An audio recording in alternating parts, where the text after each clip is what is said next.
फिर नेक्स्ट जो है फ्रूट सेटिंग है, फ्रूट राइपनिंग कैसे होगी। अभी कुछ देर पहले मैं जिक्र कर what is a fruit setting कैसे होगी प्लांट्स में। और जर्मिनेटिंग पोलन ग्रेन जो हैं वो बहुत इंपॉर्टेंट रोल प्ले करते हैं। पोलन ग्रेन जो होते हैं मेल में जो एंडोशियम में जर्मिनेटिंग पोलन ग्रेन बहुत इंपॉर्टेंट स्ट्रक्चर होती है for safe transfer of gametes and ये इंश्योर करते हैं फर्टिलाइजेशन के लिए। पोलन ट्यूब के थ्रू पास ऑन होने के बाद ये पोलन ग्रेन जो है वो क्या करते हैं कि इसकी ट्रांसफरेंस में बड़ा इंपॉर्टेंट रोल प्ले करते हैं। इसमें क्या होता है कि रिच सोर्स ऑफ ऑक्सीजन होते हैं जिसमें commonly they stimulate the tissues of style. जो कार्पल के जो होते हैं स्टिग्मा, स्टाइल एंड ओवरी, उसमें उसके जो स्टाइल रीजन है कार्पल के और ओवरी जो है उसमें ज़्यादा ऑक्सीजन प्रोड्यूस करेंगे। अब ऑक्सीजन प्रोड्यूस करते हैं तो इससे क्या होता है कि ऑक्सीजन जो है वो फ्रूट सेट के लिए ज़रूरी है। Retention of ovary that is mean retention, उसके अंदर रिटेन रहे, सेट रहे और ऐसे ऐसे वो जब राइप हो जाएगा वो व्यूल तो फ्रूट बन जाता है। ओवरी जो है राइप हो जाती है, मैच्योर हो जाती है, that develop the fruit after fertilisation के बाद वो फ्रूट बन जाती है। Ripened ovary is called fruit. पहले जिक्र कर रहा था कि ripened ovary is called fruit. Ovule का यहाँ पे मेंटेन आना, ये पोलन ग्रेन यहाँ पे germinating pollen grain important role play कर रहा होता है।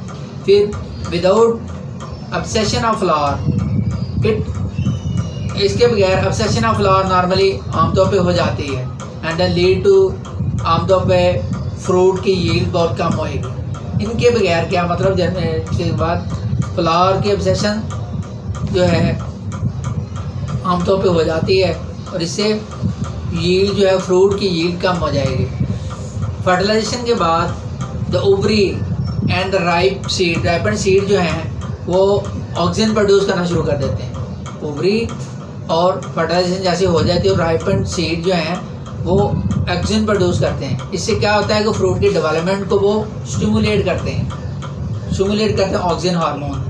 और डेवलपिंग सीड जो है ना सिर्फ ये एक ऑक्सीजन का अच्छा सोर्स है, रिच सोर्स हैं और जिबरेलिन का है, बल्कि वो साइटोकाइनिन का भी अच्छा सोर्स है। तीनों हार्मोन जो है आमतौर पे डेवलपिंग सीड जो है वो उसका ये मेन सोर्स है, ऑक्सीजन, जिबरेलिन एंड साइटोकाइनिन। तो ये ग्रोथ सब्सटेंसेस जो हैं ऑक्सीजन, जिबरेलिन और साइटोकाइनिन ये मेनली एसोसिएटेड किसके साथ लिंक्ड होते हैं with the development of embryo और accumulation of food reserve in the seed. तो इसके साथ फूड रिजर्व भी मैंने जिक्र कर रहा था, वो सीड के अंदर मौजूद होते हैं एंडोस्पर्म के फॉर्म में। एंड समटाइम्स पेरिकार्प फ्रूट की वॉल के साथ आमतौर पर एसोसिएटेड होते हैं। तो फूड राइपनिंग जो है वो ऑफन किसके साथ होती है, they are accompanied by a burst of respiratory activity called climacteric. आपके रेस्पिरेटरी एक्टिविटी जब है बर्स्ट होती है तो फिर ऐसा मुमकिन होता है। और ये एसोसिएट होती है विद ईथेन प्रोडक्शन।